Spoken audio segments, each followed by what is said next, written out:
Hello મિત્રો, જય ગણેશ।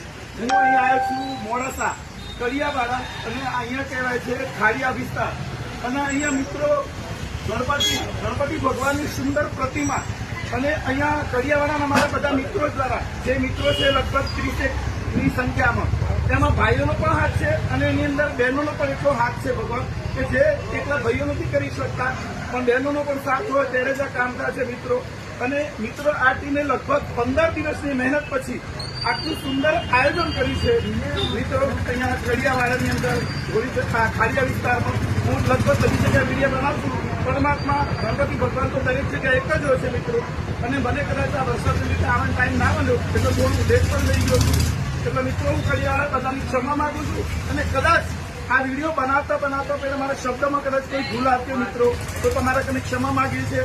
અને જો તમને ટાઈમ મળે તો આ વિસર્જનની અંદર જ્યારે દાદાનું ભવ્ય વિસર્જન થાય, દાદા તો કદી કઈ જતા નથી પણ આપણા મનથી એમ થશે કે હવે આપણે દાદાને એમના સમય એમની જગ્યાએ આપણે મોકલવા જોઈએ, આપણા મનથી થાય છે। બાકી દાદા તો આપણી સન્મુખ જ છે રહ્યા છે અને આજીવન રહેશે નહીં। શિવ પાર્વતીની તો સ્વરૂપની વસ્તુ જ નથી મિત્રો એવી કે જેને આપણા મનુષ્યની તાકાત નથી કે આપણે વિસર્જન કરી શકીએ, પણ છતાં આ જે કાર્યક્રમો બધા લેતા હોય છે આપણા કરતા હોય છે મિત્રો। જ્યારે પણ અહીંયા દાદાના વિસર્જન સમયે કદાચ કોઈને પણ ટાઈમ હોય ના હોય એ એટલા માટે એટલો થોડો ટાઈમ કાઢજો મિત્રો, જરૂર બહેનો ભાઈઓ બાળકો બધા કે આપણા દાદાની ભવ્યથી ભવ્ય શોભાયાત્રામાં આપણે જઈશું અને માણસ હશે તો દાદાની શોભા હશે। મોર પીછેથી રળિયામાં છે મિત્રો, એટલે કોઈ પણ માણસ વગર કોઈ પણ પ્રોગ્રામ બિલકુલ સુનો જ લાગતો હોય છે મિત્રો। અને અહીંયા હું તો ખાડિયા વિસ્તારમાં લગભગ વર્ષોથી નવરાત્રીમાં આવું છું। અહીંયા નવરાત્રીનું આયોજન પણ આ મિત્રો દ્વારા સારું થાય છે અને નવરાત્રી પણ ખૂબ સરસ થાય છે। એટલે મિત્રો તમે સાથ સહકાર આપતા રહેશો એવી મારી નમ્ર અપીલ। અને અહીંયા ગણપતિ ભગવાનના વિસર્જન વખતે જે પણ ખાડિયાની આજુબાજુ રહેતા તમારા મિત્રો તમારા સગા સંબંધીઓને બધાને બોલાવજો, આમંત્રણ આપજો। અને મિત્રો આપણે કોઈ પણ જયારે આપણે વિસર્જનના ટાઈમે કોઈ પણ જગ્યાએ આપણને તકલીફ ના થાય, આપણે કોઈને નડતરૂપ ના થઈએ અને આપણા દ્વારા કોઈને તકલીફ ના થાય, કોઈને નડીશું નહીં એટલી દાદા પાસે પ્રાર્થના કરીએ છીએ મિત્રો। કદાચ બોલવામાં ભૂલ તો ક્ષમા।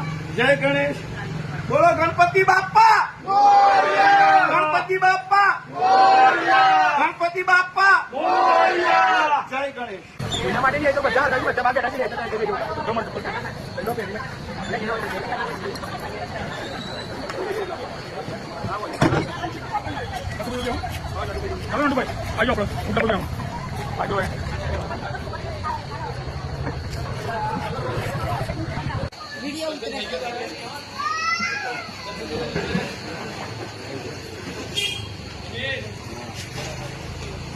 તો હલી જશે ગાડી।